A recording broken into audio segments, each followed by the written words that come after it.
Hello, good morning. Kumakain ba kayo ng butong? Yung parang, yan, ganyan guys, oh. May cones siya. Yan. Ito, kinalakihan din namin ito. Gumagawa rin ang nanay ko nito noong araw. At sa kanya, nilalagyan niya ng gata. Yan. Pero parang may gata naman talaga ang ano nito eh. Ang paggawa nito with gata. Pero parang ang iba hindi rin ginagataan. Bumili ako ng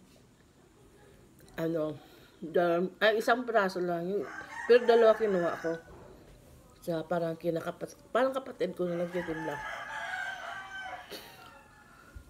Yung isa sabi ko, kukuha niya na lang ng ice yellow kasi nagtitinda akong yellow. So yun, tapos nakita ko ng kaklase ko, guy, doon dito pala sa aming sityo. Sabi niya, dagdagan mo na yung, nagulat ako sa likuran ko. Dalawa, pinadagdagan niya ng 5 yata o 4. Saka sabi niya, kumuha ka ng kape mo. So pinili ko na lang ito. Black ang ko, preferred ko dyan sa kape na yan. So yun. Kaya thank you talaga sa mga blessing. Ayan, kape-kape tayo guys. So yung 4 na yun, babaunin ko yun bukas. Pero may in-order na ako yung alupe na may bukayo. Pero siguro hindi matutuloy. Kasi maagang ang alis namin bukas. Kaya pupuntahan ko mamaya yung kumari, kinakapatid ko, na wag na akong tabihan ng order. Kasi, o kaya kahit sa hapon na lang ibigay sa akin pagdating ko. Ayan. Tapos yung nagtitinda nito, kapatid niya pala yung national awardee ng Parangal ng Bayan na pinangaralan kahapon sa Capitol sa City of Love. Nag-work siya sa DOST guys. Natalo pa niya yung yung mga doktor, yung mga matataas sa buong lang DOST kahit saan buong Pilipinas ang labanan dahil sa kwento niya. Sabi niya, whenever kung nasa city ako, sabi ng kapatid niya dito na nagtitinda nito, daanan ko yung kapatid niya na lalo na yan na makonsider mo siya na kung sa artista baga national artist. Kahapon pinarangalan siya sa Capitol. May panalo rin siya siguro like, hindi ko lang alam.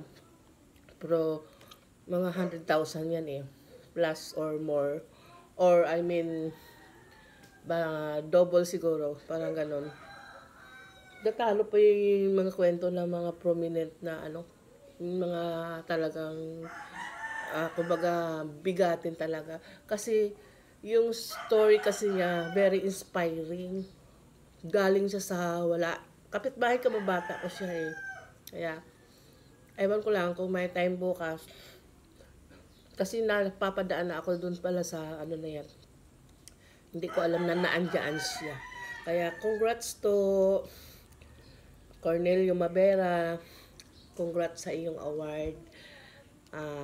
Lagi ako sinasabihan ni sister mo na kung pagpupunta ng city, kung alam ko lang na nandiyan ka noon, andyan ka pa rin.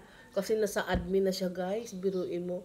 Ano lang siya, yung kumbaga kahit lang iutos sa kanya. Hindi pa siya tapos ng high school hanggat na naging admin siya 5 yata o 4. Biruin mo, binigyan siya ng chance na makatapos, pinaaral siya ng head, ganyan. Tapos, driver siya, mekaniko, lahat ay very inspiring. Kaya, totoo pala pag nagsikap ko talaga, walang imposible. Mga inspiring story, kaya siya nanalo. Yan, kape tayo to. Sana mag-celebrate ka rin dito. Kay umuwi ka naman dito kay nanay mo. Okay, yan lang ang aking sharing for today.